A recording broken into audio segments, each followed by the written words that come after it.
Touchdown Tampa Bay. You're listening to the PewterCast.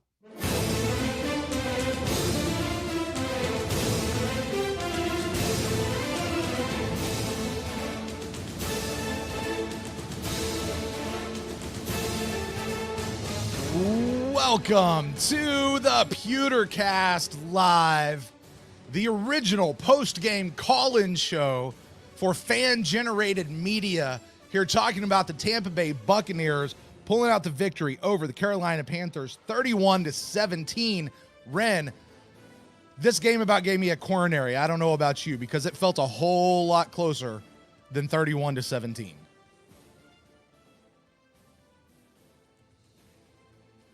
Was scary there for a minute. It was it was scary. It was scary. They tried to make us worry, but in the end we pulled it out, and the score is not really going to indicate how that second half went. Right. Yeah, because the first half just dominated, absolutely dominated by the Tampa Bay Buccaneers.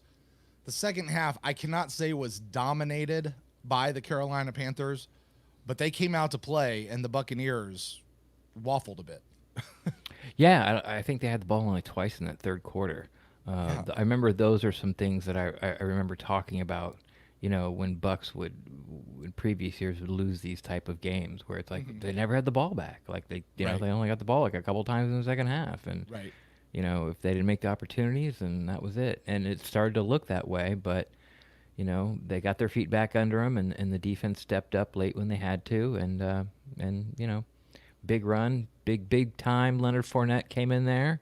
Bruce Arians went with the hot hand, and it paid off. 100-yard rusher, 2 TDs. Yeah, and in fact, I was just looking at it. We actually had two guys go over the 100-yard mark. Leonard Fournette being one of them, and Mike Evans being the other, catching 104 yards. But I want to talk about Leonard Fournette just for a moment. Sure. Because even when you take away his big long run that he had, which was 46 yards, he had 12 carries for 103 yards. So you take that away, on 11 carries, he had 57 yards. You're still talking 5-point-something yards per carry. Right. That's a good day. It's a very good day. That's a very good day for a guy who just came into this system a week and a half ago. Maybe 2 weeks ago now? 2.5 weeks ago. 2.5 weeks ago? Whatever it's been. He had about 10 days in camp before the first game. 10 days in camp? You mean just like regular practice? Yeah. Yeah. So, but anyway, that's really good. Ronald Jones actually meeting his typical 3.5 yards or so per carry is about what he's going to do there. I think, Ren, this is is it too early to call this a developing storyline for the Tampa Bay Buccaneers? Is it a battle in the running back room? I mean, this is what I've always thought. I thought that Leonard Fournette's production would increase when he gets more familiar with the playbook. I was looking around week 4. But BA's also said that, we're going to run them both whenever the hot hand, that who gets the ball. And it seemed to be that's the way Fournette was there. I didn't see Rojo do anything wrong. We're going to hear, I'm sure we'll find out whose fault it was on the handoff. But, Sure looked like Rojo to me. Now, I'm not a running back. I didn't take running back classes, but that arm seemed to be really, really low, like not nearly high enough for. And he was leaning like way forward, it was a real hard pocket sort of to hit. But I'm not going to hang that play and say, oh well, there's the reason why Leonard Fournette's going to start. Now I've been telling everybody, like I said, that it's Rojo's job to lose. I think a lot more is going to be made of it more than it should be going into next week, because if Rojo starts off or comes in second and gets the hot hand, he'll get the ball, through the third and fourth quarter. But Fournette played a lot better than I thought he was going to, and he was definitely the difference maker on offense, which led us to win, because Shady McCoy did not have a good game. No, he did not. In fact, I was actually just looking at him. I thought he was having a good game, like through the first half. He was, yeah. They were feeding him the ball. They were getting it out there. He was contributing. I mean, McCoy and Fournette both were major players in the game. Now, whether or not they were both successful, That's what we're talking about right now. Right. But they were still both major players. It wasn't just the Rojo show the whole way, although they did go back to Rojo, you know. But Shady McCoy, he had one actual carry for -5 yards. But he was much more effective in the passing game. He had 5 receptions with 26 yards. And 2 drops. Yeah.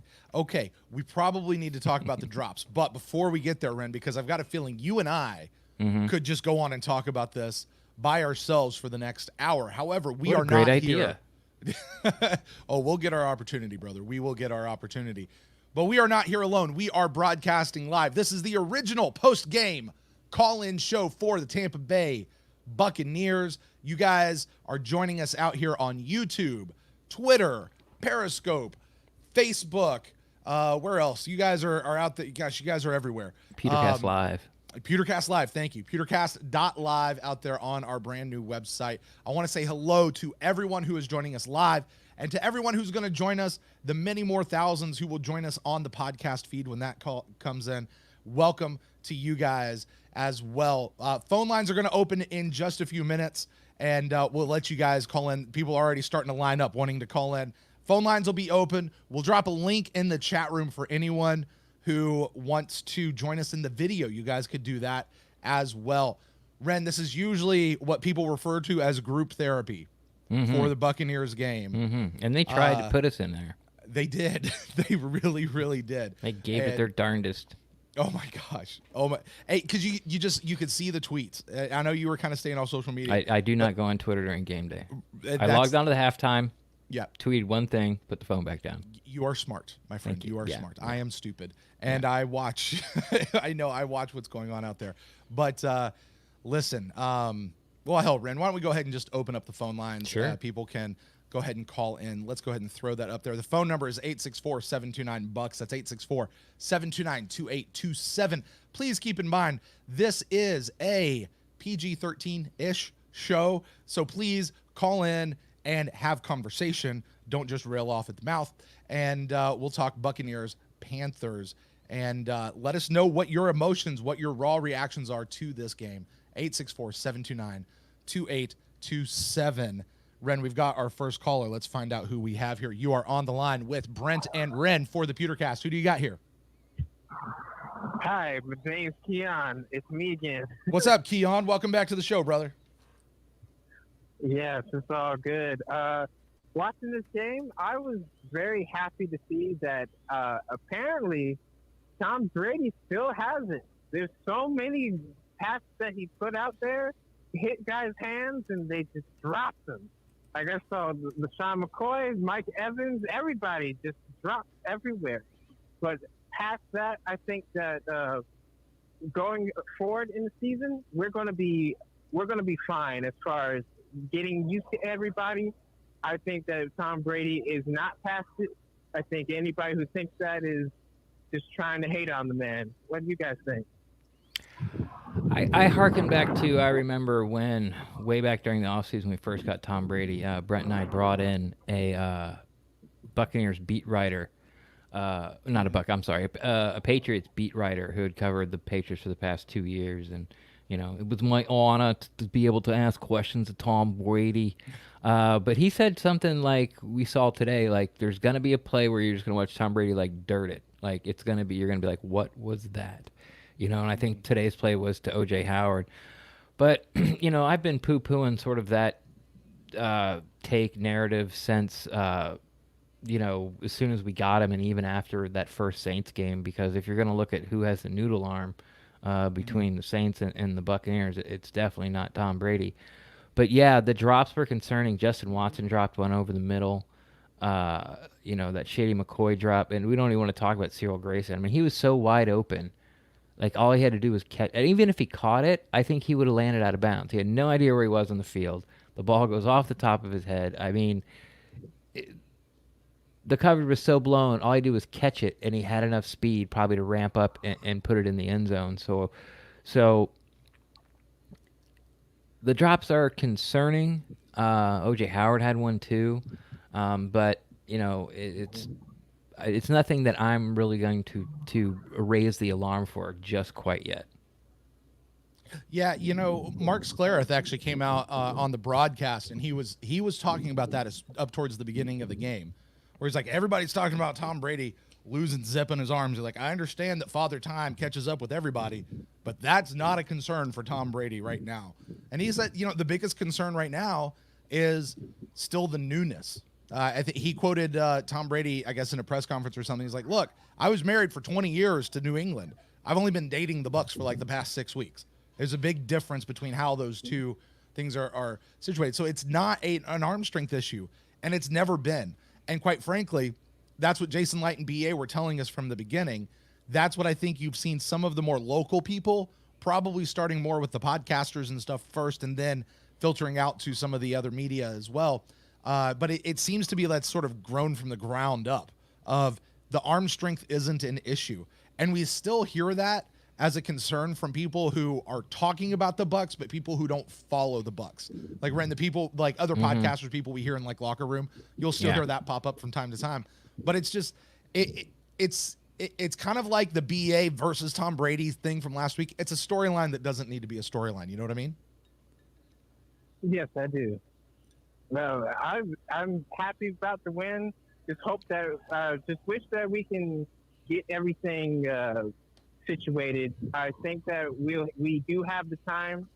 I'm not sure. I can't remember who we're playing next week, but I'm sure I'll be. I think we're going to be very good going forward. You know what I'm saying? I agree, and I hope so. And you know what? There's a lot of football left to be played, and I got to tell you, as Ren said, they almost tried to give this one away. It felt like at times, and so it's not how you start; it's how you finish. And we'll see. But hopefully, there'll just be a whole lot more good football left to come, and I think we're going to be fine. The more this team settles in, the more they get used to each other. You know what I mean? Exactly. All right, Keon, Alrighty, you got guys. anything else for us? Thank you for having me. Yeah, you got it, Keon. We'll talk to you on another week. Good. All right. All Thanks. right. Thanks, brother. Thanks, buddy. Phone line is open. You guys want to call in? That's 864-729-BUCKS, 864-729-2827. And I'm going to drop the link here in the chat room. Ren, talk to me about some of your what are some more of those overall impressions you had of the game this week? I thought the first half that Tom Brady it looked more like a Tom Brady offense. Remember that narrative last week? It was like, oh, it's Tom Brady running Bruce Arians' offense. Which, it still looked fine to me because all the deep shots he took were right on the money. But it seemed that he threw to you saw it in the first aspect of Shady McCoy, threw to the backs more. When the Panthers were playing off on Mike Evans, and as Buck fans, we've seen teams do this to us, year after year with a Mike Smith defense. If you're going to play 10 yards off, I'm going to turn and throw it to my wide receiver, and he's going to get 7, 8, 9 yards. Right. And, so you saw those short, quick hitting passes that were obviously there. And okay, you're going to give us that? We'll take it, Right. Second and 3, or, 3rd and 3. Let's go. So I thought the Panthers came out trying to attack the edge of the Buccaneers because the Saints had a lot of success with the screen game against the Bucs, attacking the edges. They tried it with McCaffrey, and they tried it with Curtis Samuel, and the Bucs shut it down. They came out in the second half and did find some success running like power eye between the tackles. They even put Samuel in there one time. But I thought the Bucs defense overall played well. Lots of turnovers, which we thought we weren't going to get any because Teddy Bridgewater doesn't turn the ball over. Right. So he had two twice picks today. I think 2 picks and a fumble. Exactly. Yeah. So 3 times, and then we got another one somewhere, I believe. There was the one that Levante punched out. Yep, there you go, and that would have been the 4th. So, the defense came to play. They played well enough to win. Obviously, it was a nail biter in that third quarter where it seemed like we couldn't get them off the field. But the Panthers really remind me of like the Buccaneers, like 2 years ago, 3 years ago, where even when you did stop them on third down, it's a face mask penalty, hands to the face, automatic first down. Right. Pass to Gronk, drops it, 4th down, nope, pass interference on the linebacker, automatic first down. So this game could have been a lot worse if it wasn't sort of like the dysfunction that happened with the offense coming out in the second half. But we say it, when we lose these games, we're like, well, you got to play 60 minutes. And the Bucs did, and 60 minutes later, They won 31-17. Ren, we got a caller. Let's find out who we have on the line here with us. You're on the line with Brent and Ren for the PewterCast Live. Who do we got here tonight? Hey, this is Robbie from Gulf Breeze, Florida. What's up, Robbie from Gulf Breeze, Florida? How you doing, buddy? Hey, Robbie. Man, I'm doing pretty good. Nice to see the Tampa Bay Buccaneers win. Yeah. Yes. We agree. And, I was, exactly, right. I wanted to kind of bring up the difference between Fournette and Rojo and McCoy. They all kind of seem to be utilized in different areas. And I was a little disappointed to not see Rojo towards the end of the game, but Fournette more than held his own. I mean, that was the hot hand, right? Yeah. I mean, Robbie, that was them riding the hot exactly, hand. Fournette was getting on, and you don't take it away from him at that point, right? No, not at all, not at all. But I'm happy to see some. I know there's obviously lack of depth in other areas on the Tampa Bay team, but I'm liking all three running backs, that's for sure. Allowing Carolina to come back, I unfortunately had some errands to run, so I wasn't able to catch a lot of the third quarter. So that's what happened. Robbie quit watching the game. So, Robbie, it's your fault. Robbie quit you watched watching the first game. 2 quarters, and then you left, and then came back for the fourth quarter. It's your fault. We have everybody cracked the blame case. Robbie. Somebody called BA. Somebody duct tape him to his couch next week. Weight on my shoulders for some reason. Yeah. I hope you feel good about yourself, Robbie. My shoulders suddenly feel very much heavy than they used to be just a few seconds ago. So, saw another interception by Brady, which stinks. I think he had 2. I may have missed the other one. But I'm sure that'll be cleaned up. I mean, overall, looked way more crisp than week 1. I know it's against Carolina, but you know what? Overall, it just looked better, and happy to see the win. Yeah, I'm with you. You know, right now I like this. This is so different from me because I'm sort of like used to processing the game before we go live, and I don't remember if Brady had 2 interceptions or not. I guess I'll have to have the stats pulled up next time. He had 1 interception today. Okay. And 1 throwing touchdown. And a few good things. Okay, cool. A few good things about Brady that has been this narrative going around, sort of like underlying, is now Tom Brady thrown a pick 6 in 3 straight games. Well, that's done. Tom Brady's never lost 4 starts in a row, and this would have, if he lost today, that would have been 4 starts. He's only lost 4 starts in a row one time. It was back in 2002. So none of that's done.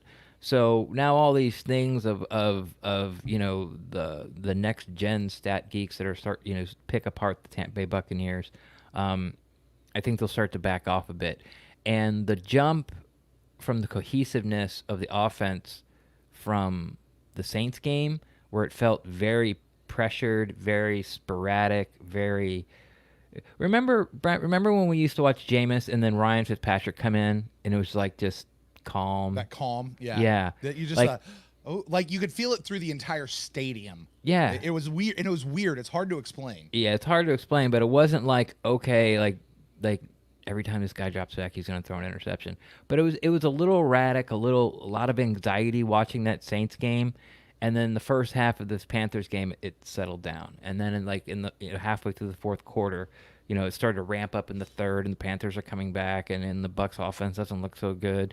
And then, they righted the ship. And it was nice to right the ship with the running game, where they just go, okay, we're just going to run it, and if we keep getting success, we're going to keep running it. And basically ran it right down the field and got a field goal. Should have scored. But that was something the offensive line really needed, because with the Raiders giving up 130 yards, 87 in the first half. The Panthers giving that up to the Raiders last week. This was a big game for the offensive line to come out there and show that we can run the ball, even though it was against sort of a beat up Panthers defense. Got it, Robbie. You got anything else for us before we let you go? Let some other people call in.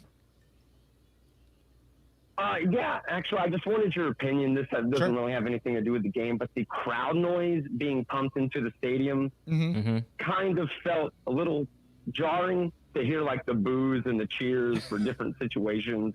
And then they show the camera on the stands, and there's no one there. I got it. Well, just a little off-putting. Well, here's the thing. Last week I watched, before the Buccaneers game, I watched the Jaguars Colts game. And the Jaguars were one of the few teams that were allowed to have fans in the stands. So they didn't have the fake noise pumped in. And I got to tell you, 10,000 people or 6,000 people or whatever it was that was in the stands does not make a whole lot of crowd noise. And the energy of the game watching at home felt very muted to me as somebody who is not a Jaguars or a Colts fan. You know, like I was just watching a football game. It just felt very, like, imagine watching a movie without the score. That's what it kind of felt like to me. So I was comparing that with this particular game where having that crowd noise pumped in. But also as a sound guy, I was imagining like the guy up in the booth who has like this panel of pre-programmed cheers and boos and screams and get louders and like just trying to figure out like playing it in the course of the game of like what's the right because it's not just a looping track. Like they try to time it with what's going on the field. You know what I mean? So Ren has zero interest in this. Right, yeah. I'm gonna mute him so nobody else can hear him. You talked about You're sound. muted, Ren. We can't hear you. We can't hear you at all. Nobody. Actually, they probably can out on StreamYard. I just can't. Yeah. So, but I get your point of it might have been a little jarring not seeing the people but hearing it. But I got to tell you, it was a much better experience for me anyway at home.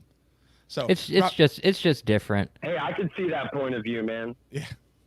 Yeah, it's just different. I'm not. Well, thank you guys for taking my call. This is my 4th season listening to you guys. Love what you guys do, and I hope to hear a lot more from you. Let's do it, Robbie. Hey, we're gonna keep going. Thanks, buddy. We'll talk to you next time. All right. All right, thank you. Y'all have a good one. You got it. Thanks, Robbie. Ren, we got people lining up in our room over here, so let's go ahead and bring in All right. John. Bring him into the show. John, do me a favor. You like to walk around a lot. Pick one place and stand for me, because you make me dizzy sometimes. What's on your mind today, John? Nothing much. Good wind. It's kind of reminds me of the Giants game where it's like it kind of like was the opposite, where it's like this time we were able to kind of finish it. Last year we weren't able to and we lost. You know, so maybe that's a big thing that's shown that's what happened last year. You know, we had that game get away from us and we lost, and this time we didn't. So that's big, improvements. Right. One thing we need to do is start to get the tight ends more involved and definitely start throwing down the middle.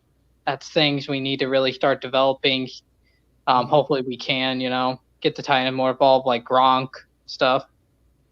And I was going to say, I agree with you on that because, I don't know. Here's the thing. If the running game and the wide receivers are working, fine. I don't care about the tight ends.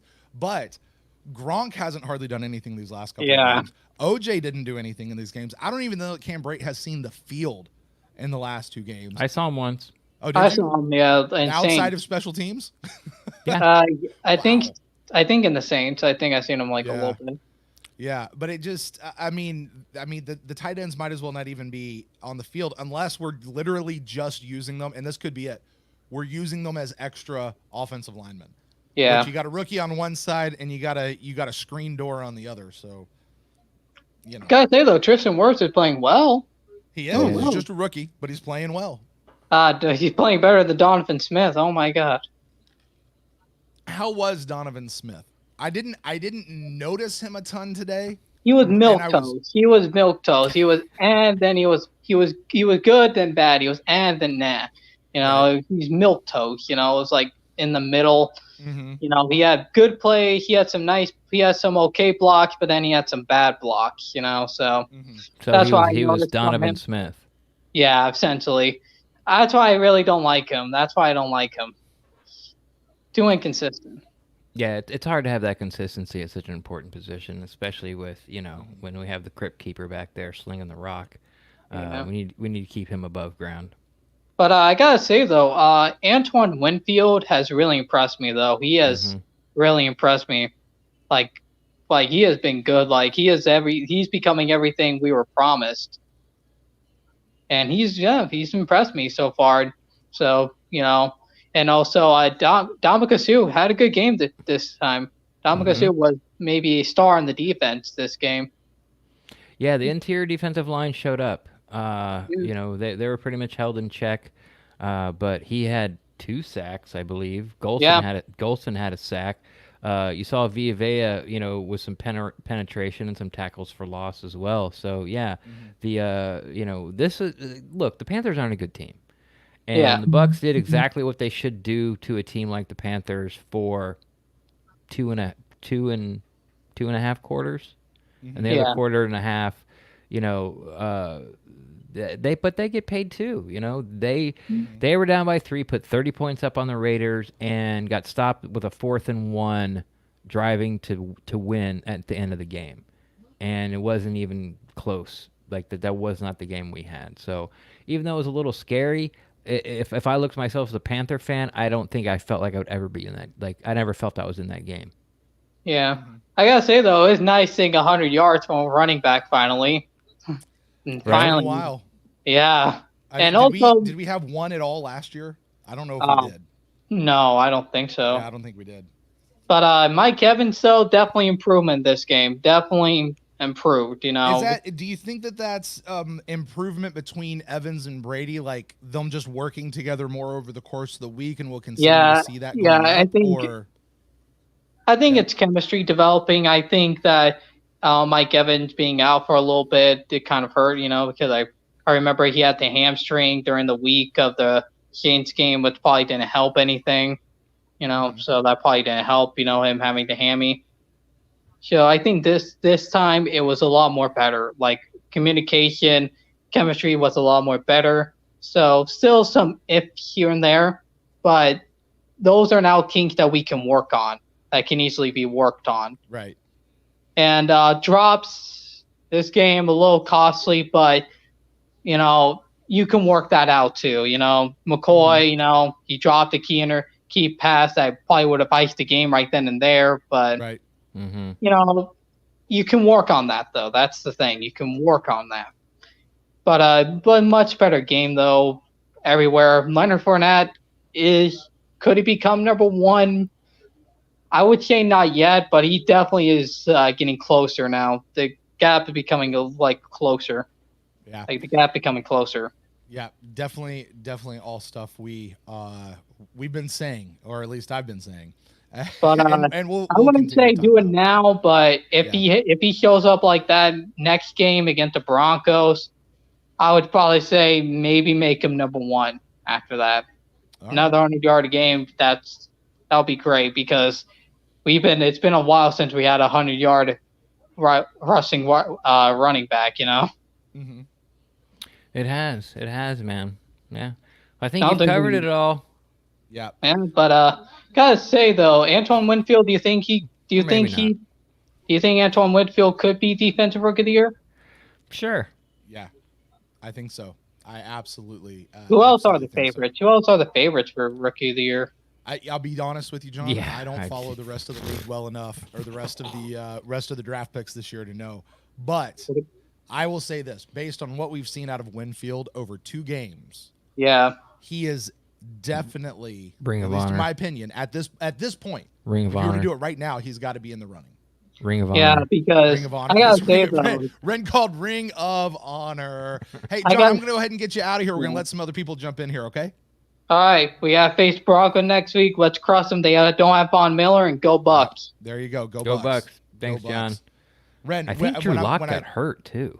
Do what now? I think Drew Lock went down with an injury. Oh, did he? I think so. Nice. Well, I say nice.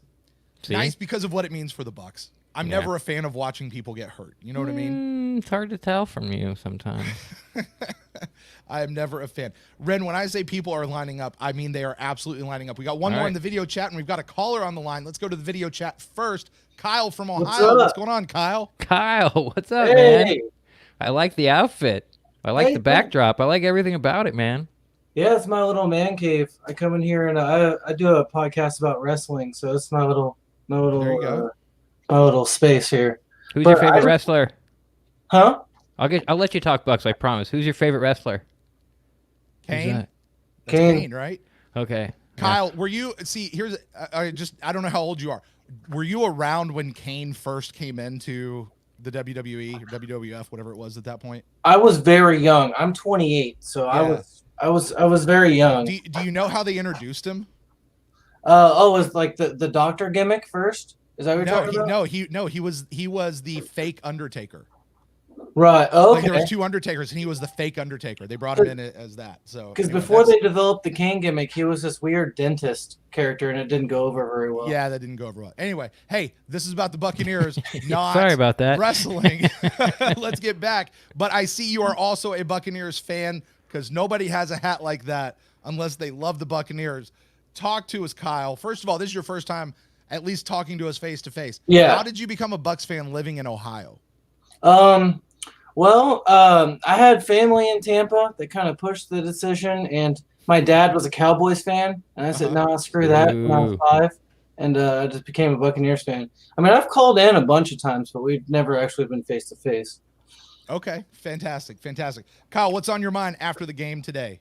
You know, what was it? Was it before week 1 or during week 1 where Arian said Rojo is our guy? I think that would have been back in February. I remember him saying it. I couldn't remember the timeline, but I think after today, if Fournette has another 2-touchdown, 100+ yard game next week, then I think it's kind of hard to make the argument for Rojo. He is good, and I still think he's better than Shady, but I think it's almost hard to argue that Fournette should be our guy right now. Yeah, and like you said, it's hard to argue, but I think it's just going to be a complete overreaction this week where all Buck fans are going to be like, Fournette, because you've only seen him for 2 games. He's had a 2-touchdown, 100-yard game. I think, Rojo's only had 1 100-yard game, and I don't think I can't remember him ever having a 2-touchdown game, let alone a 2-touchdown, 100-yard game. So I think it's sort of status quo as the way, I would not be surprised if Rojo starts next week. And I think it's going to depend on the game plan. When John was talking about last time, we need to use the middle of the field and the tight ends. I agree. I thought it was going to be this week. I thought the Panthers would get no pressure with their defensive line, and they're going to have to bring linebackers. It was going to leave the middle of the field wide open. I didn't see it, but the Bucs didn't need to. Like they had their game plan, and it worked. So either way, if Rojo doesn't, if Fournette turns into what I saw today, like no one's complaining. Right.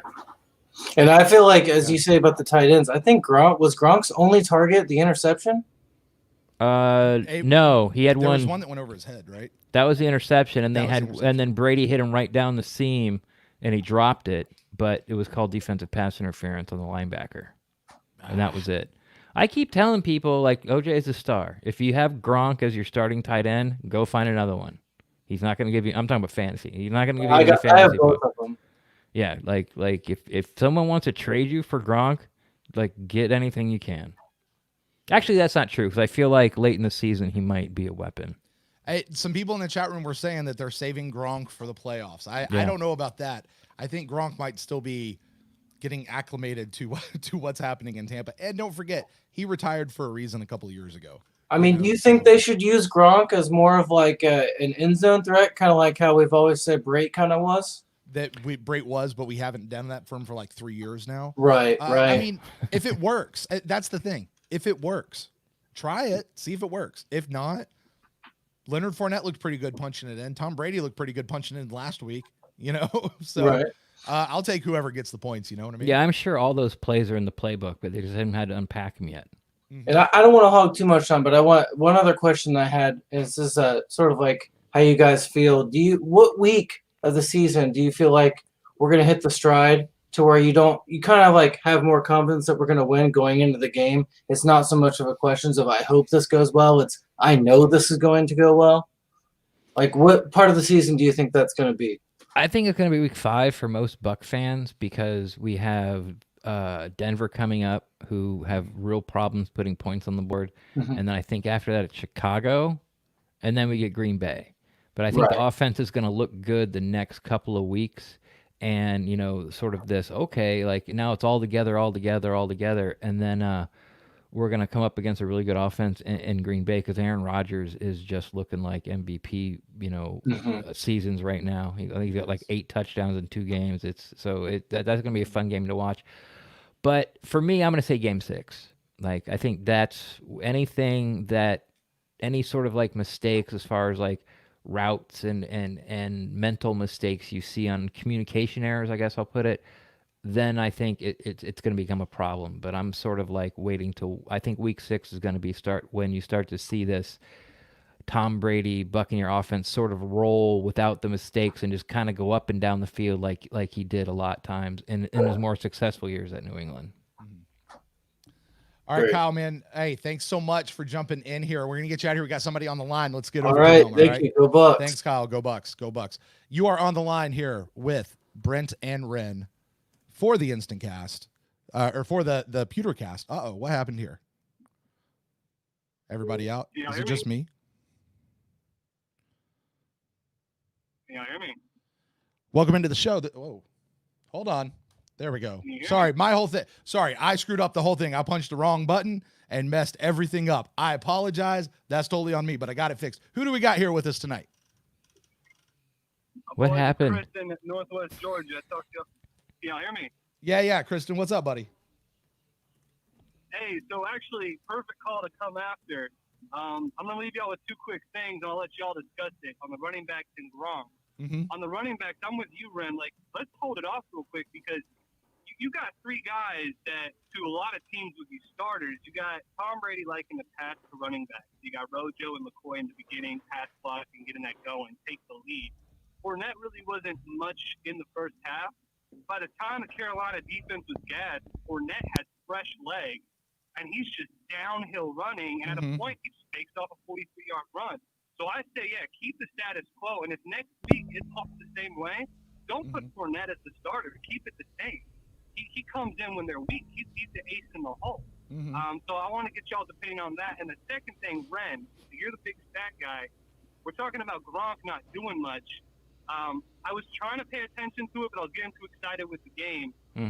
How often did Gronk line up to the left of Donovan Smith and block with him?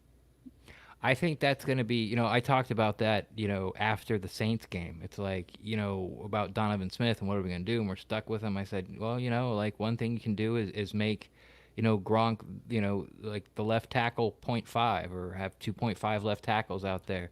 I saw a couple chips on Donovan Smith's guy. So they've made adjustments to help him out. And we'll see how it develops, down the road there. But yeah, I like the way you're thinking with the running backs, man. Like if you can hit him with speed, and Rojo has power too, but if you can hit him with speed and power on Rojo, and then bring out a fresh Fournette, and because that's what they did, once they finally sort of the defense got the Panthers under control, and they had some time to sort of regroup. They just came out there and played smash mouth football. And it worked, and Fournette looked awesome, and you could tell that it was hard for them. It wasn't. It reminded me. I don't want to say that, but it was good to see. I haven't seen that sort of in a Buccaneers backfield in a long time, where we're like power eye, stop us, and they didn't. Right. Yeah, that's why people are saying it's hard to argue not to put Fournette. I'm like, I can argue. Let's keep them fresh and then just break their nose every single play because they're gassed out. But I appreciate you gentlemen taking my call. Kristen, thank you so much for calling. Hopefully we'll hear back from you on a future week here with the PewterCast Live. Appreciate it. You guys have a great day. Go Bucks. Yeah, I think that's going to be something that a lot of people are going to look at as soon as the All-22's out, is how much the offense, the game plan was to help Donovan Smith over there. And, not for nothing, he went out for one play, and his guy tackled McCoy for 5 yards loss. And, that's worth discussing, because I tweeted out right then, I was like, and that, folks, is why Donovan Smith is not going to be, right, that's why he's not being replaced by anybody we have right here. Ren, we've got another caller on the line. Let's find out who we got. You're on the line with Brent and Ren for the PewterCast Live. Who do we got here? Hey, it's Matthew from UK Bucks. What's up, Matthew from UK Bucks, calling from across the pond. I don't know what time it is over there. The Panthers play. Oh my gosh. 10:05. Okay, so not too late. Never too late to call Bucks, though. There you go. There you go. What you got? What a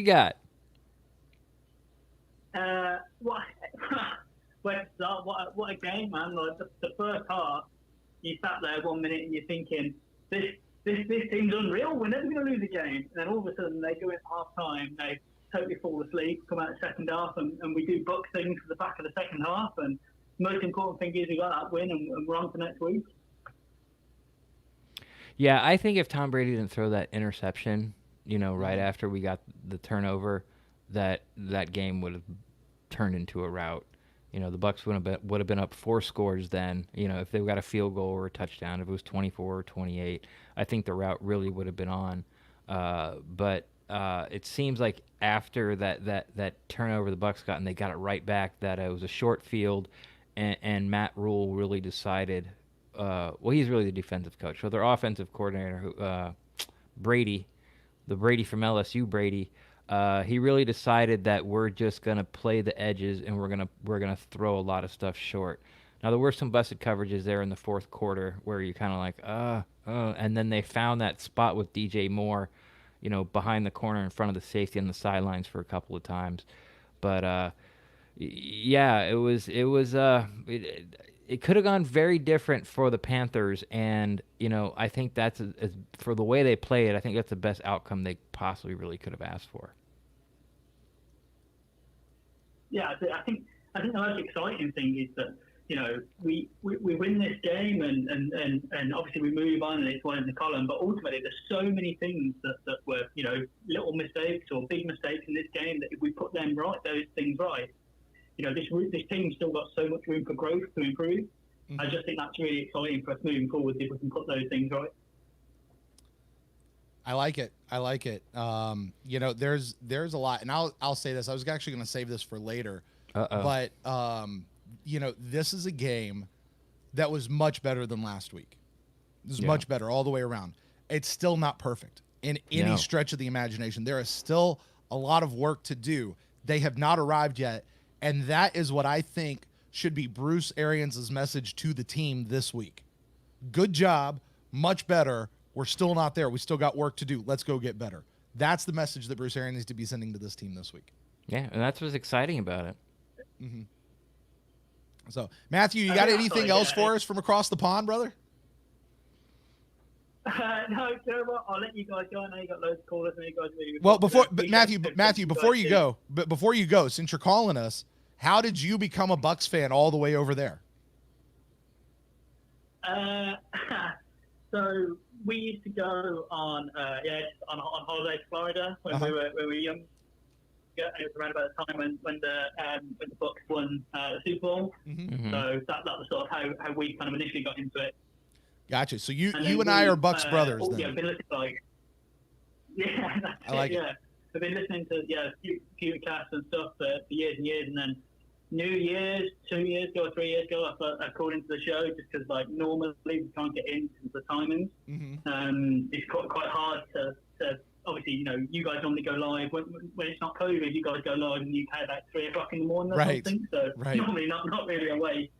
But then these times, you got to take advantage trying to call in, and that's what when I called in originally, that's what then me and my brother had a chat about. We don't really get to speak to many Bucs fans, and then that's when we started our sort of podcast, just sort of the Bucs fans a little bit like you guys, please.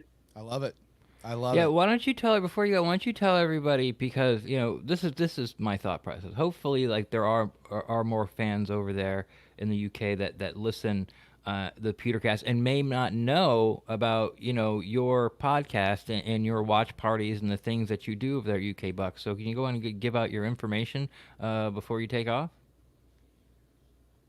Yeah, sure, that's okay. Yeah, we're on Twitter. You've probably seen us all the time at UK Bucs, and then our podcast is UK Bucs. That we're on all the usual sort of platforms, and we're not a professional outfit like you guys. We're just two English people that like the Tampa Bay Buccaneers and want to meet more Bucs fans. So if anyone wants to give us a shout out, we're always here.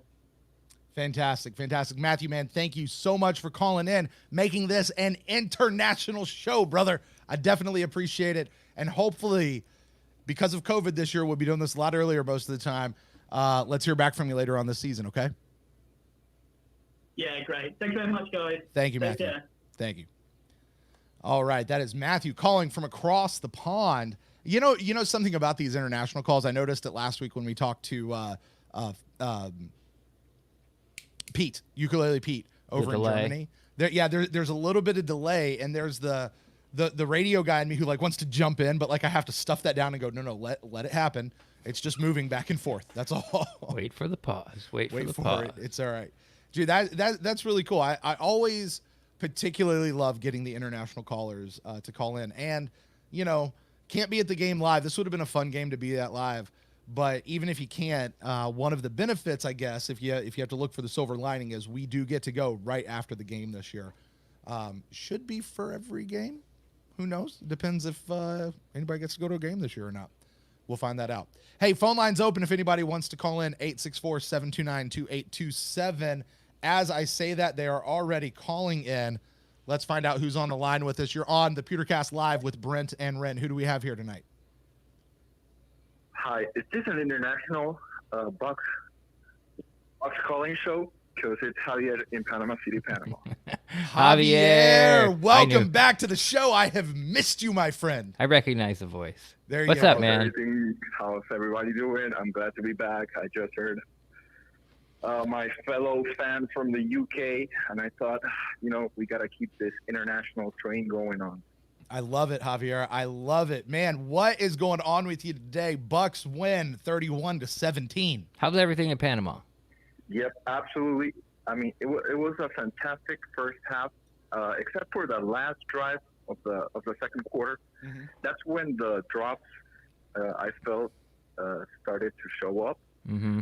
The third quarter was scary. It was bringing up a lot of memories from the past decade of Bucs football, but I thought it's Bruce Arians, it's Tom Brady. So I kept it together, and we managed to get the W. And this is the first time in quite a while where I will be rooting for John Gruden to win, because he faces tomorrow the Saints. So if the Saints lose, we're gonna be tied for the division lead 2 weeks in, and we gotta look in next weekend. We're facing the Broncos, and they're having quite a few struggles now. So everything is looking positive. I mean, there are some things that we need to fix, like, for example, what's happening with our defensive line and all these offside calls. I think it's been like 3 in the last 2 weeks. Yeah, another 2 today. Vita Vea 2 back-to-back weeks, too. It wasn't Vita Vea. It was Sue. Yeah, exactly. So it was a Sue. Yeah. Little things that we need to fix, but overall, it's a very positive Sunday. Yeah, I'm with you. Just like our last caller from across the pond, as Brent likes to say, you can see the room for improvement, and then you can also see how much talent there is on both sides of the ball. And, sometimes how ultimately, like, dominating, the offense is and dominating the defense is. And then you watch the game as a whole, and you're like, wow, there's still room for improvement. And just little things. It's like catch the ball. Don't jump off sides. It's not like, well, you need to become like a lot better blocker, which we have one of those. But far and wide across, like, both sides of the ball, if these guys get it together, it's really going to be fun to watch. Absolutely, and we have to spread the ball around. We have so many good players. I mean, I don't know what happened with Shady on that play, but I still believe in him as a third running back, and thank God our special teams did not make a mistake today, so we can add that part of our team. So I'm still positive from this game. I'm still a little hyped up. So yeah. You sound hyped up, Javier. You sound hyped up. Yeah, absolutely. I think it was a mixture of that first half and a little bit too much coffee, but yeah, I'm just excited about this season, and it was our first game at home. Unfortunately, there weren't any fans, but yeah. I like it. I don't know. Javier, So before I let you go, okay. The number one place, absolute number one, you got to fix it by next week. What is it for the team?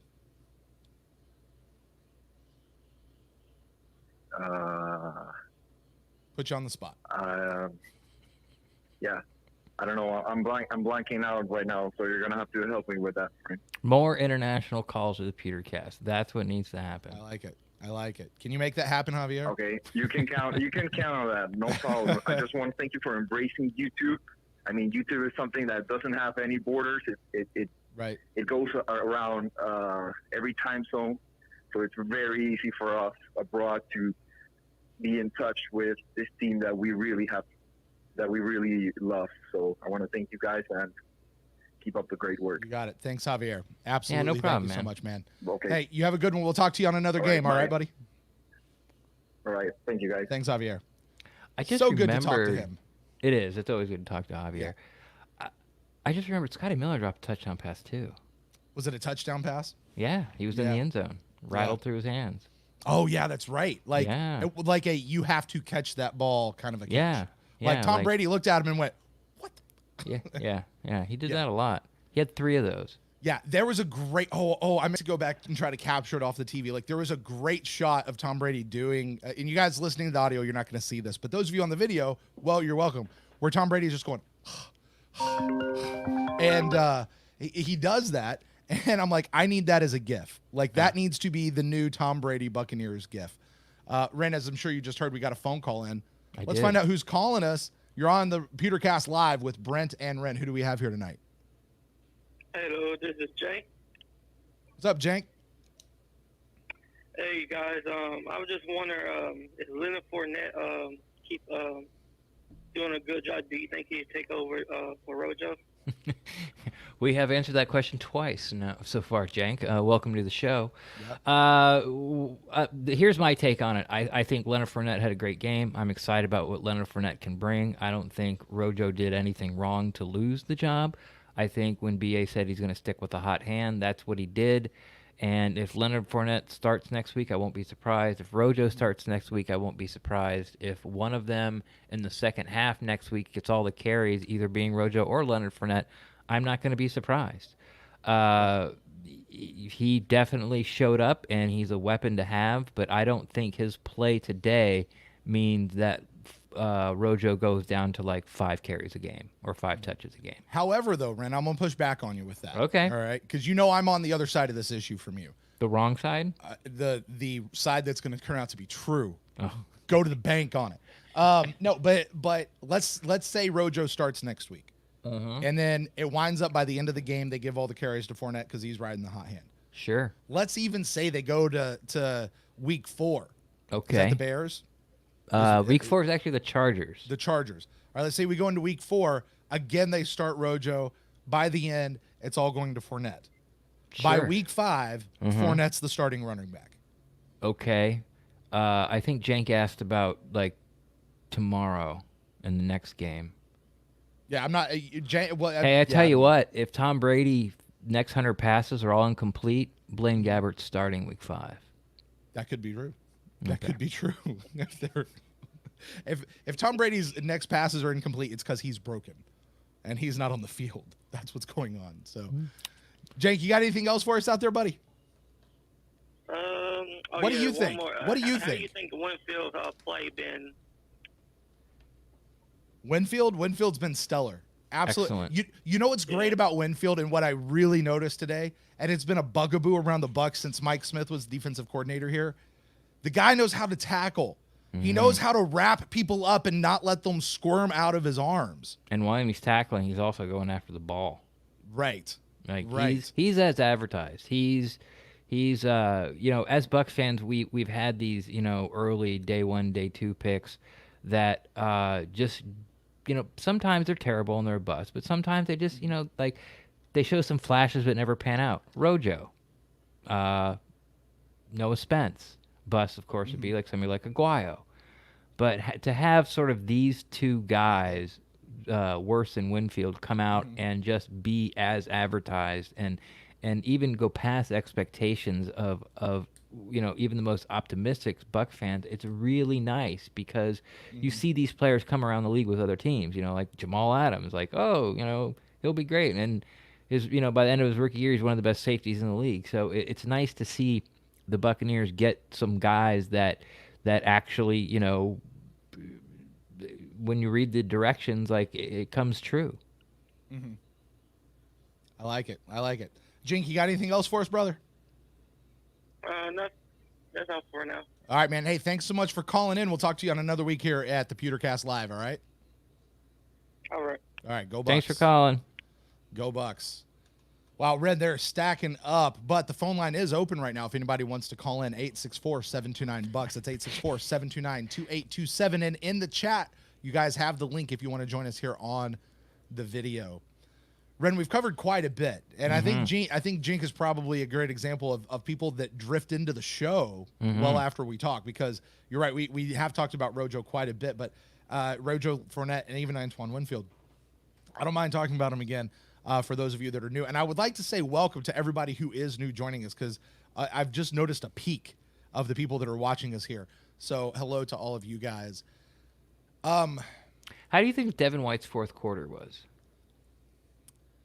You know me, Ren. I don't watch it enough to be able to go, this is how he was in each quarter, you know? But I can tell you, I think Devin White, over the course of the game, played very well. I don't know if I would, like, very well to great, I think he played. Though the person I noticed more often than not was Winfield, not Devin White. And I noticed Levante more than I noticed Devin White. Like, that's what I can tell you as far as how I felt this game. I mean, the game just ended, 50 minutes ago for us. So, you know, that's where I am right now. I was not a fan of Devin White's play in the fourth quarter. Okay. Why? What did you He see? took bad angles, missed some tackles. Okay. Like, didn't pick guys coming through his zone when it was obvious, like, that was the guy he needed to pick up. You know, he was more worried about being in like, I need to be 7 yards off the ball and 2 yards away from the hash. And I'm here now. And it's like, well, how about you start paying attention to the guy, you know, running through your zone. Right. So it was, you know, it was just something I noticed. I was just wondering if anybody else noticed too. Yeah. I'm not down on him. He didn't have a bad game. He's not a bust. He's not the worst. I'm just saying that from what I've seen from Devin White, the end of last year and in last week's game, like he can play better in the fourth quarter. That fourth quarter, you could play better for sure. Well, Ren, why don't we go ahead and round the corner on today's episode of the PewterCast Live? I'll give you a chance. We're going to pull out this old, continuing our homage to What the Buck. He told us he wanted us to continue it, so we will. Skulls and Swords. We did our predictive MVPs. I said Tom Brady. Right. You said... I think Rojo. You said Rojo. That's right. Yeah. Gene said Antoine Winfield. I think his certainly came true. How do you feel about your predictive Rojo MVP pick? I think Leonard Fournette cheated him. Cheated you mean? Cheated him. By cheating him, he cheated me. Rojo would have scored on that touchdown run. I mean, the hole. If he would have saw it, I guess he would have got to the hole. But I got. You know, I'm assuming he got to the hole.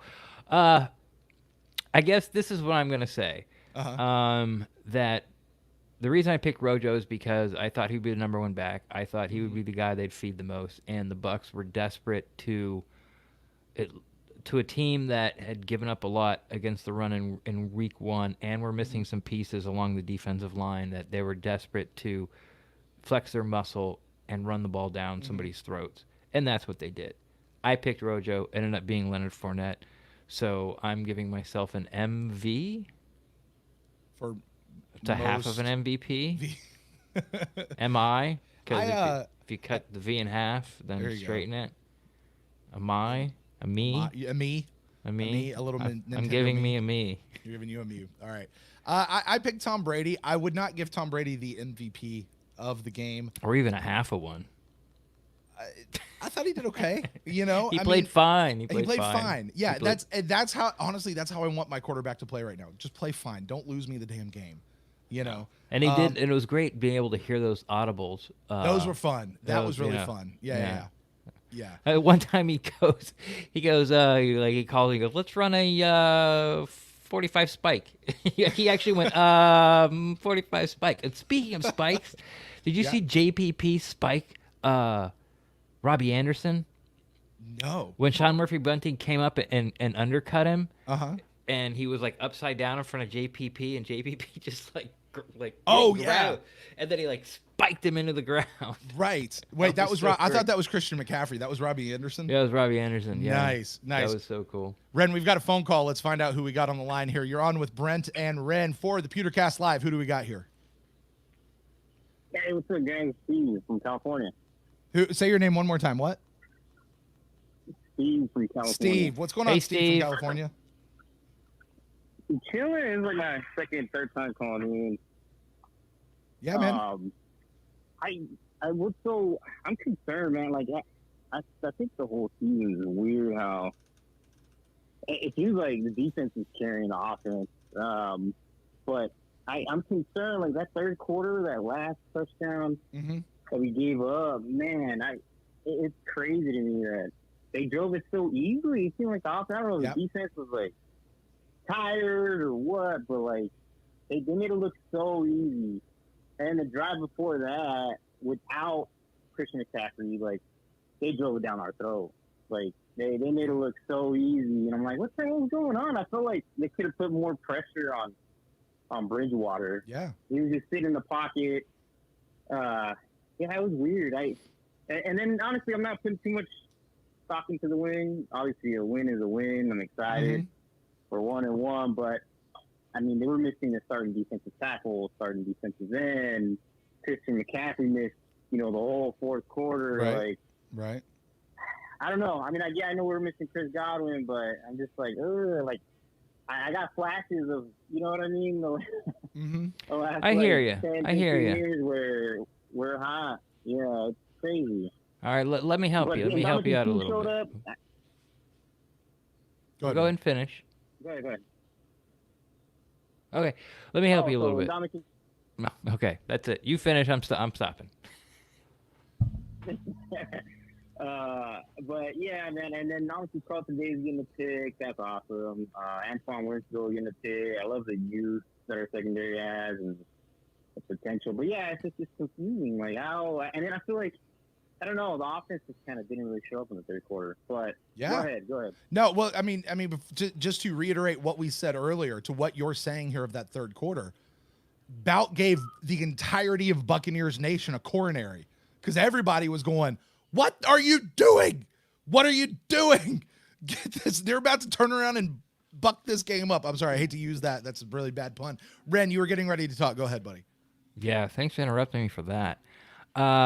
Sure, you got it, pal. Well, okay. You want me to do it again?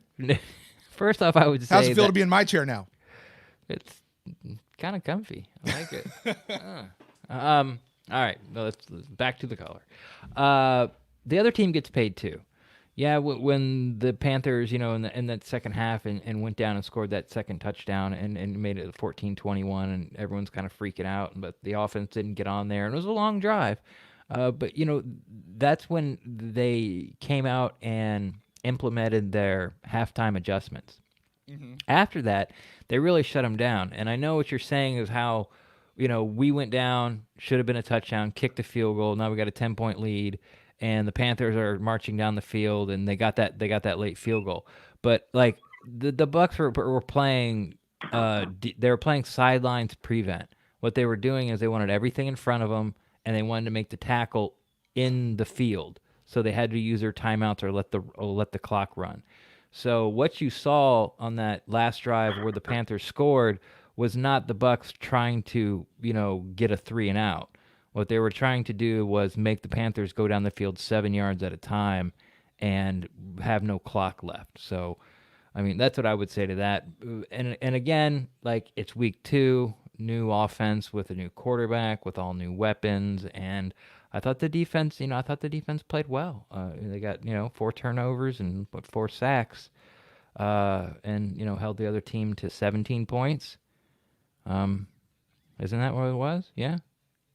31-17? 31-17. Yeah. I mean, like, if my defense holds a team to 17 points, I don't really give a shit what they look like on the scoring drives, what they give up. If they only give 17 points a week, we win. I like it. Right, I get that, but it was just like it was a 2-possession game, and the second you started letting them get in and score a touchdown, like, obviously it's a 1-possession game. You know what I mean? Well, I mean, back that up, Steve. Meltdown. Steve, back that up. It was a 3-possession game. We went into the half at 21-0. And then it became a 1-possession game, and you're like, what the hell? And then when it got to a 1-possession game, that's when we were all going, right? And then, obviously we came back and we were able to put in the last touchdown and then catch the extra field goal. And cover the spread. And cover the spread. Woohoo. Woohoo. So. I love that Tom Brady was fired up on the sideline. That was pretty awesome to see. Like, he was getting into everybody. And obviously when Nicole had that drop in the end zone, I don't know if you guys saw, but BA was like hugging him, ministering, coach him hard, type of thing. I thought that was cool. But that's just stuff that can't happen, man. Although I will say I'm pretty thankful it's, week 2 and it's happening. I mean, missing, training camp, and well, not missing training camp, but the preseason, that people have to kind of take that in effect. I'm emotional right now because that's what this show's all about, Steve. We lose, and I'm pissed off. Yep, I get it. Steve, you got anything else for us before we let you go? No, man. Other than Scotty Miller screwed me in my fantasy. I thought he was gonna have a good game, but my boy literally intuitively dropped the ball. He would have been all right if he caught that ball, but he didn't. So I appreciate the call, Steve. We will talk to you on a future episode. Enjoy the win. We'll fix the mistakes. Yeah, we'll get there. All right, Ren. Well, with that, why don't we go ahead and, like I said, round this corner here. Skulls and Swords. Let's go ahead and give them out. Skulls and Swords. You guys over in the chat room, whether you're listening to us on YouTube, Facebook, Periscope, Twitter, the PewterCast Live, PewterCast.live. You guys drop in your skulls, your swords. Skulls are the guys that numbskulls, the bad players for the game. Boo. And the swords are the good guys. Just putting that out there. I always get that confused. In my notes, I literally have skull, bad, sword, good, just to help me out there. Skull, Ren, sword. Brent, skull, Ren, sword. Okay, I got it. Yeah. So, Ren, who do you give? We'll start with the sword. Who do you give your sword out to for this particular game? Well, I'm going to leave Leonard Fournette for you, and I'm going to go with...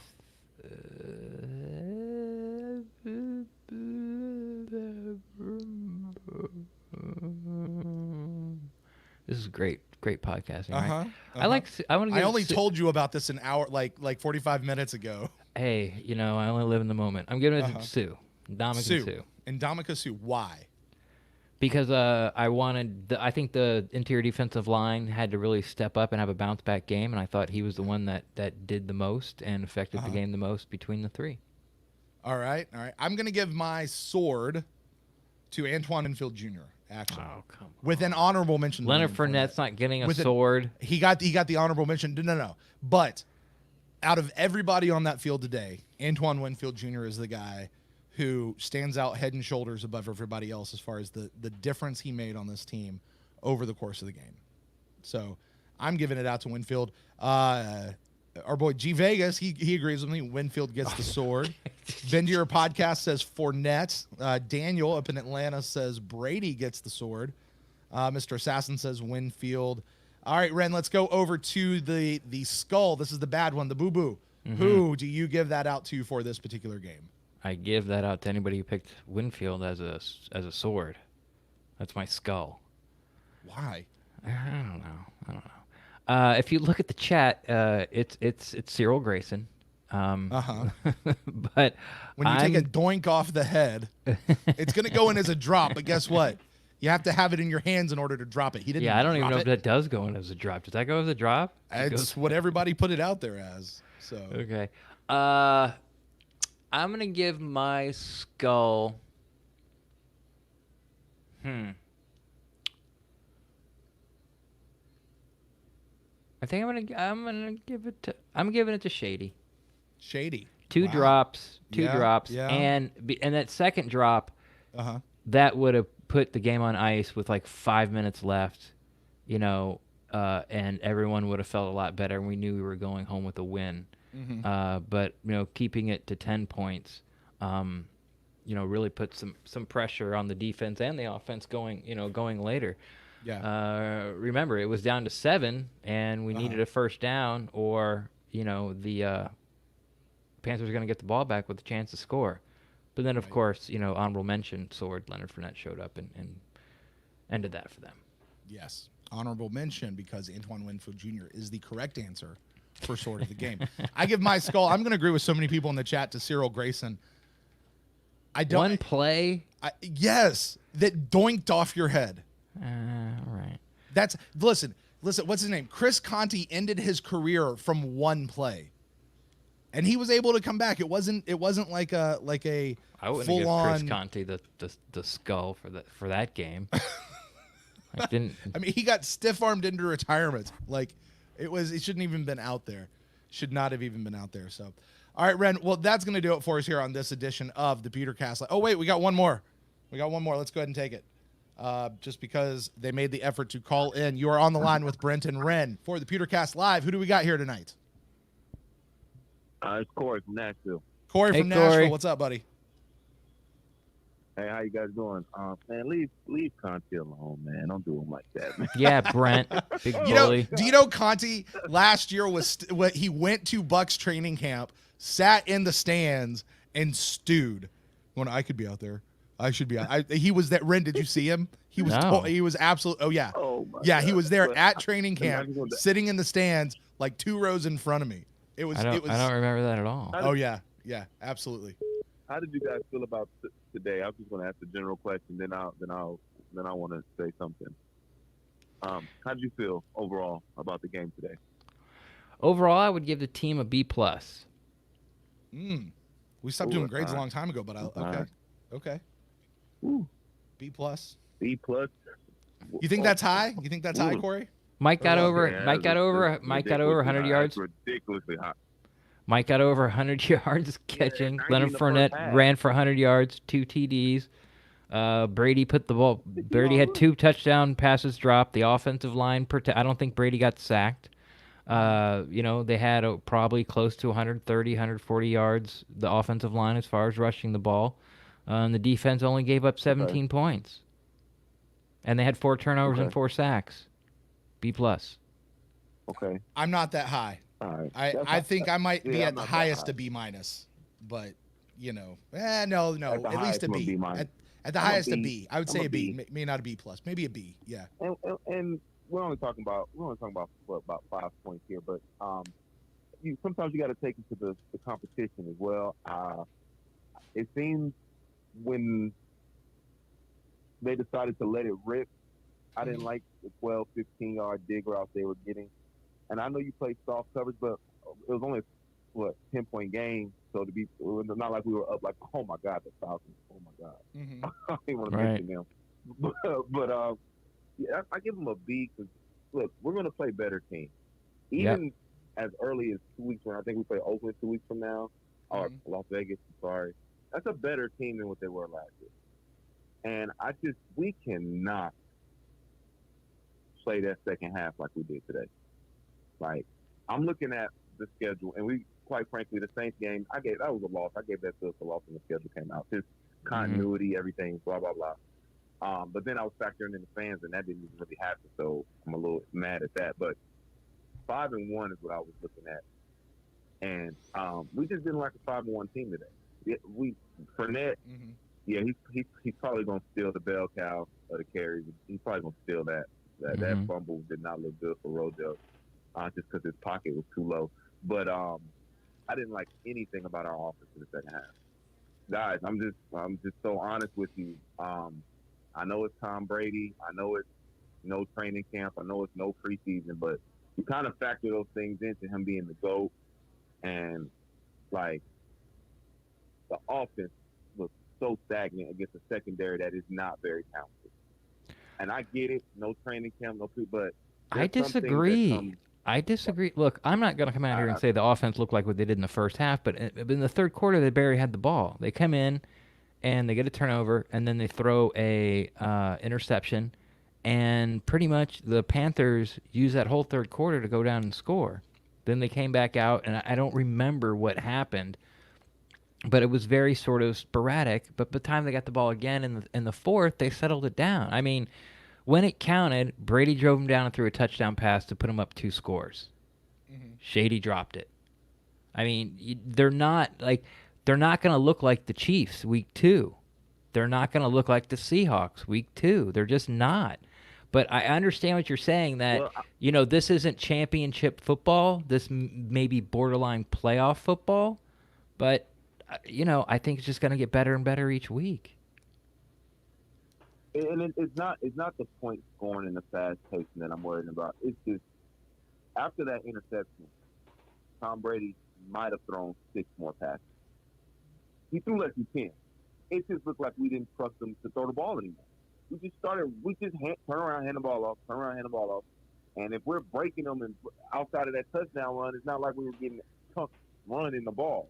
We were so content with just turning around, handing it off because we were up 14 and we were up 10. I mean, we were up 7 at one point. But I just felt like, I don't know. And I just thought the offense was, they did one turn. They had one turnover, or outside of the fumble. In the second, they had one turnover, and then they just kind of packed it in. And we talk about our weapons. Godwin didn't play today. Okay, fine. We talk about our weapons, and we talk about these things that we're going to be able to do. No preseason, no training camp. I understand that, but we look like we had a game manager back there, a glorified game manager, not like like Alex Smith, not his second stint with Kansas City, but the first one. You just know he's going to throw the ball 10 yards, and then he's going to be cool handing the ball off for first and second down. It's just, I know no preseason, no training camp. I get it. But I kind of factor some things into with us having Tom Brady. If we would have went and got Joe Flacco or something, I get it. But it's Tom Brady. Like, I hear you. And I hear you. I hear you. And, it's okay. I hear you. And, and I understand that. But, it's still, and I am going to say everything's still new. But look, like the drop touchdown pass to Shady McCoy, the run got us down there. And if you don't like the way the Bucs played offense, in the fourth quarter, I can see in the third quarter because it was just a real funky quarter. But in the fourth quarter, then you're not going to like the Bucs offense when they're up by 2 scores because that's what they're going to do. They're going to run the ball and eat up the clock and march it slowly down the field and score. That's what they're going to try to do when they're up by 2 scores. I'm an objective fan, so I don't mind being wrong. Thank you for calming me down. Sure. I'm cool with that. We got the dub. Let's focus on the bigger picture. There you go. Division game, we got the dub. Now, let's focus on that. That's all that matters is the win, because I can't believe the Falcons won the game. Right. But, hey, man, we got the win. Let's go, baby. 1-1 in the division. Let's move on to the Broncos. Look like we're going to be playing against Driscoll. I love calling you guys. I'll be calling back again next weekend, man. Thank you for everything. Thanks, Corey, buddy. You got it. You're welcome. We'll hear from you soon. Yeah, we'll do it. We'll talk to you next week. Wow, what an attitude change. With that, Ren, let's talk about the bigger picture as we roll out the show. Sure. Here. Saints have yet to play. Their record this week will be to be determined. However, the Falcons dropped their game today. They ended up losing to the Cowboys? They ended up losing 40-39. And they're that's what's 0-2 on the season. That's what's going to happen. Like, they're us. Like, with Jameis Winston. Yeah. First one to 40 wins because they can't stop anybody. Right. Panthers are 0-2. We are 1-1 and 1-1 in the division. Saints will still be determined. So, if we're looking for that extra wild card spot, you're even looking for a wild card spot right now. I'm not even thinking about it. We are very much in side by side anyway right now with the Saints and up there. It's going to be a Saints-Bucs division. People say, the Falcons could be a sneaky thing in this division. Or some people even talking about the Panthers. Not with that defensive They're backfield. not even. They can't. It's not even. This is a Bucs-Saints division this year. That's the storyline that will develop. They've got 4 Donovan Smiths in the defensive backfield. All right, Ren. With that, take us out of here. Tell the folks how they can get in touch with you out there on the internet. Thanks, everyone, for calling. It was a good show. I liked it. Best place to find me is on Twitter at Rendax, REN_DAXT. I am always down to talk Buccaneers football, but if you don't feel like you want to put your hot take out there on the Twitterverse, feel free to slide in my DMs, and I will talk Buccaneers football or some other stuff there with you as well. And if you guys want to get in touch with me, you can find me at Brent Allen Live across all the social medias. And the show is at the PewterCast on Twitter, Facebook, and Instagram. Email us to thepewtercast@gmail.com. Leave us voicemails. Actually, on our website now you can do that, thepewtercast.live. Please keep in mind anything you guys send to us we may use on a future episode of the PewterCast. Guys, stay with us. We got a big week planned for you guys. We got a midweek show coming up, very special guest. Can't wait to get to talk to that person, and you guys will find out who that is. And then we got Buck in the News coming up. Stay tuned to our YouTube channel, guys. I want to plug the YouTube channel. We got videos coming out, I don't want to say every day, but they might be pretty close to every day. Lots of new stuff coming out and working over there. And, of course, you can catch everything that we're doing out there on the web at thepewtercast.live. Ren, that's going to do it for us for this week. Once again, thank you to everybody who joined us live on YouTube, Twitter, Periscope, Facebook, thepewtercast.live, to all of those guys. Ham radio. Yeah, right, exactly. To anybody listening to us on the podcast feed, definitely to everybody who called in or chimed into the video chat. You guys are awesome. We love getting to do this with you. We love getting to go through this season with you. This is all about getting to connect with Buck fans, whether you are living in the Tampa Bay area or maybe you're like me and you're out of market and there's nobody else around you or very few people around you. You just need people to talk to Bucks with. That's what this show's all about. Until next time, guys, we'll see you then. Go Bucks!